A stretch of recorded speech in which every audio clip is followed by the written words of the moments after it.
Llegando Hidrojet portátil 24 voltios.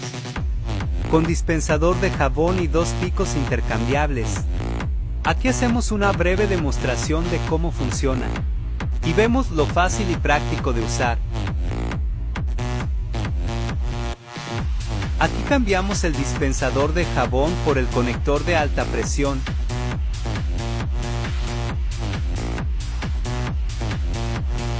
Aquí cambiamos el conector de alta presión por un conector de 40 grados. Este conector es ideal para lavar y cubrir las puertas y ventanas de tu vehículo.